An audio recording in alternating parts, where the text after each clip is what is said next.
नमस्कार. देशदूतचा हा 55वा वर्धापन दिन. या वर्धापन दिनाच्या तुम्हाला सगळ्यांना शुभेच्छा. यावर्षी वर्धापन दिनानिमित्त जी आपण एक शहर म्हणून, जिल्हा म्हणून एक चर्चा घडवून आणतो आहे, तो विषय आहे आपल्या जीवनातलं आरोग्य, आपल्या नाशिकचं आरोग्य.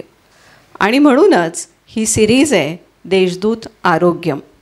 या सिरीजमध्ये आपण आज भेटतो आहे नाशिकमधल्या फॅमिली फिजिशियन वैद्य डॉक्टर मेधा उपासनी यांना.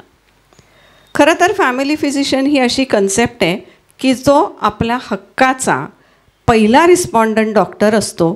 तो आपल्याला काही झालं, छोटं मोठं काही झालं तरी पहिले आठवतो तो हा डॉक्टर. आपल्या फोनमध्ये सातत्याने नंबर ज्याचा असतो तो हा डॉक्टर, आणि याच्याकडे हक्काने आपण कधी पण जाऊ शकतो. हाच डॉक्टर असतो जो आपल्याला मार्ग दाखवतो, आपल्याला ट्रीट करतो, आणि काही मोठे आजार असतील तर त्याच्याच सल्ल्याने आपण पुढे जात असतो. असाच एक हक्काचा डॉक्टर आपल्याबरोबर आज चर्चा करण्यासाठी आपण बोलवलेलं आहे. डॉक्टर मेधा उपासनी, स्वागत आहे तुमचं. नमस्कार वैशाली. नमस्कार. डॉक्टर मेधा उपासनी हे खूप एक नावाजलेलं नाशिकमधलं नाव. नाशिकमधल्या अनेक घरांमध्ये अतिशय पॉप्युलर असलेलं नाव. हसतमुख व्यक्ती पण तितकीच तज्ज्ञ. वैद्यकीय व्यवसाय त्यांना वारस्याने मिळाला आहे असं आपण म्हणूयात, कारण की त्यांचे वडील पण नाशिकमध्ये खूप प्रख्यात डॉक्टर होते. नाशिकच्या कॉलेजमधनं डिग्री घेऊन त्यांनी पुढे पुण्याला MDचं शिक्षण घेतलं आणि नंतर परत नाशिकमध्ये येऊन त्यांनी आपली प्रॅक्टिस सुरू केली. कधी पण उपलब्ध असलेला हा डॉक्टर कधी पण तितक्याच हसतमुखाने, तितक्याच शांततेने, संयमपणाने सगळ्यांना त्या धीर देत असतात. स्वागत आहे तुमचं आरोग्यमध्ये मेधाताई. आणि फॅमिली फिजिशियन ही न मिटणारी, न संपणारी कन्सेप्ट या आरोग्य व्यवस्थेमध्ये आहे. तुमचा अनुभव कसा आहे की तुम्ही फॅमिली डॉक्टर म्हणून काम करतात, अनेक घरं तुमच्याशी एक कौटुंबिक नात्याने जोडलेली आहेत.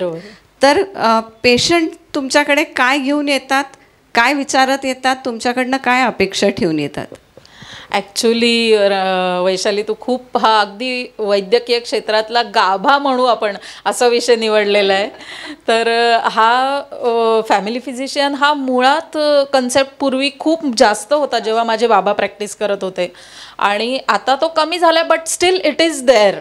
आणि वैद्यकीय क्षेत्रात आम्ही काम करत असताना जेव्हा पेशंट आमच्याकडे येतात तेव्हा ॲक्च्युली प्रत्येक फॅमिली आमच्याशी जोडलेली असते. म्हणजे एक माणूस आला की त्याच्याबरोबर पूर्ण फॅमिली येते. त्यामुळे आम्हाला त्या फॅमिलीची मानसिक जडणघडण, त्यांच्याकडे असलेले अनुवंशिक आजार, त्यांच्याकडच्या बाकीच्या गोष्टी, हे सगळं आम्हाला माहिती असतं. त्यामुळे एखादा पेशंट आला तर आम्ही पूर्ण लिंक करून त्याचं डायग्नोसिस करायला आम्हाला खूप सोपं जातं. आणि बऱ्याच वेळेला काही आजार शारीरिक असतातच, प्रश्नच नाही, पण बरेचसे आजार हे मानसिक ताणतणावामुळे सुद्धा येणारे असतात. मग अशा वेळेस आम्हाला हे सोपं जातं की अरे ह्याच्या फॅमिलीत काय असू शकेल, किंवा यांचे एकमेकांशी नातेसंबंध काय, या सगळ्या गोष्टी आम्हाला विचार करून निदान करणं खूप सोपं जातं. त्यामुळे खरं आहे, म्हणजे ते मनमोकळेपणाने बोलतात. म्हणजे जे स्पेशालिस्टशी ते नाही बोलू शकत त्या गोष्टी 100% ते येऊन आमच्याशी फॅमिली फिजिशियन म्हणून बोलतात. पण असं होत नाही का की जेव्हा एखादा, तुम्ही म्हणताय तसं की एखादा पेशंट म्हणून आला त्याच्याबरोबर एक 4 लोक आणखीन येतात, आता याला बघितलंय, माझं पण हे होतंय हो डॉक्टर, मला पण डोकं दुखतंय, मला पण त्रास होतोय, अशी सुरू होऊन जातात. अगदी नक्कीच असं होतं. आणि एवढं लिहून द्या ना, नाही मग एवढं प्लीज बघून घ्या ना. म्हणजे अर्थात आम्ही हे अशा ह्याच्याने घेतो की नाही, ते आपल्याला आपलं समजतात आणि म्हणून असं बोलतात. म्हणजे तेवढा पेशन्स तुम्हाला ठेवावाच लागतो, कारण त्यांचा विश्वास हेच आमच्या प्रॅक्टिसचं बेसिक आहे. आम्ही जर त्यांना असं म्हणलं की नाही तुम्ही नंबर लावा, परत बाहेर नाही या वगैरे, असं नाही, काहीच होऊ शकत नाही. त्यामुळे त्यांच्या विश्वासासाठी आम्ही पण त्या पद्धतीनेच ट्रीट करतो. पण हे होतं, नक्कीच होतं, अगदी होतं. हे सगळं करत असताना जसं तुम्ही म्हणताय की कुटुंब कुटुंबाशी एक जवळीक होते, कुटुंबात प्रत्येक जणाचं शारीरिक आणि मानसिक घडण तुम्हाला कळते, कुटुंबातले जे काही डायनॅमिक्स असतात त्याचा शरीरावर आजारांवर काय परिणाम होतो हे समजत असतं. अशा सगळ्या याच्यात तुम्हाला प्रॅक्टिसला आज एवढी वर्ष झाल्यानंतर कोविडचा एक खूप मोठा चॅलेंजिंग टास्क तुमच्या पुढे आला आणि मला सांगायला अतिशय अभिमान वाटतो, मैत्रिणी माझी म्हणून जास्त अभिमान वाटतो की कोविडच्या काळात सुद्धा मेधाताईंनी अतिशय प्रामाणिकपणे, अतिशय संयमाने आणि कोणालाही न घाबरवता अनेक पेशंट्सची ट्रीटमेंट केली आहे. म्हणजे त्या स्वतः आम्ही त्यांना म्हणायचो की थोडं जपा स्वतःलाही, पण सकाळी 8 वाजता सगळं मास्क गिअर घालून त्या दवाखान्यात हजर असायच्या त्या रात्रीपर्यंत आणि कुटुंबाच्या कुटुंब त्यांनी ट्रीट केली. त्याबद्दल खरोखरच तुमचं कौतुक आहे. तो काळ कसा होता? तो फार भयंकर काळ होता. एकतर पहिल्यांदी सुरुवातीला सगळंच हे नवीन होतं, त्यामुळे आम्ही सगळेच संभ्रमात होतो. त्यामुळे सुरुवातीला 1-2 दिवस आम्ही सगळ्यांनी बंद ठेवलं. पण मग नंतर एकूण आपण जे शिक्षण घेतलं आहे, आपण जे ओथ घेतो किंवा आपल्या तत्वात हे बसत नाही की आपण घाबरून घरी बसणं. त्यामुळे आम्ही 3ऱ्या दिवशी, म्हणजे मी तर चालू केला होता 3ऱ्या दिवशी दवाखाना.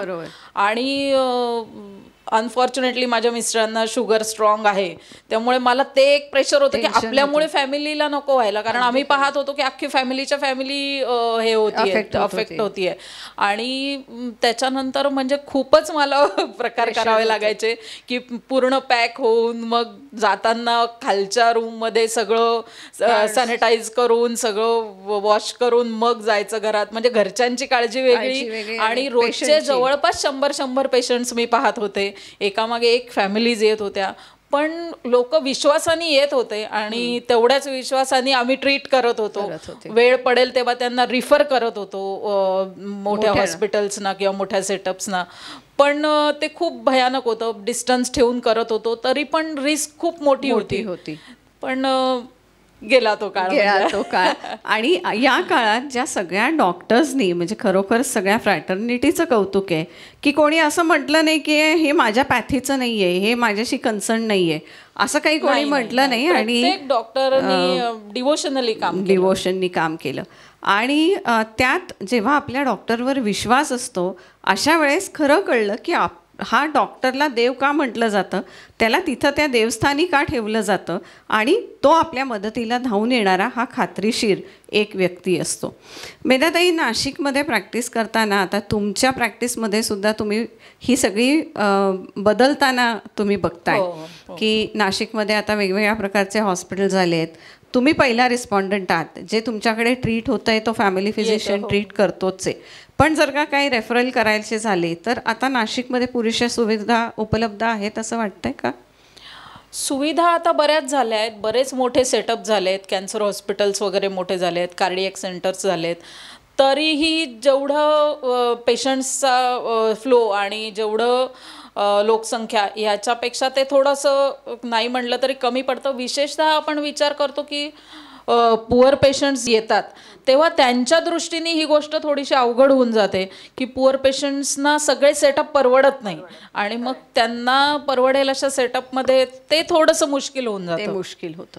तुमची काही अशी अपेक्षा आहे की एकंदरीत या नाशिकच्या आरोग्याच्या क्षेत्रात काय घडावं म्हणून? म्हणजे तुम्ही एक फॅमिली फिजिशियन आहात, सगळ्यात पहिले तुम्ही त्या पेशंट्सला बघतात, तर तुम्हाला काही असं सुचवावं असं वाटतंय का की हे झालं तर जास्त बरं होऊ शकेल? हां, म्हणजे मला असं वाटतं की मध्यमवर्गीय किंवा लोअर मिडल क्लास आणि पुअर पेशंट्स या दृष्टीने काही गव्हर्नमेंटच्या सुविधा असतात किंवा काही हॉस्पिटल्स कॅम्प घेतात किंवा काय, तर हे सगळे बेसिक गोष्टी फॅमिली फिजिशियनपर्यंत अप्रोच व्हाव्या आणि अंडर वन रूफ सगळ्या गोष्टी मिळाल्या. म्हणजे समजा एक्सरे आहे, ब्लड इन्व्हेस्टिगेशन, डॉक्टरचं कन्सल्टेशन, ह्या अंडर वन रूफ मिळाल्या तर बेटर होईल. कारण मग पेशंटला इकडून तिकडे तिकडून इकडे जावं लागतं आणि त्याच्यात बेसिक वेळ जातो. बरोबर.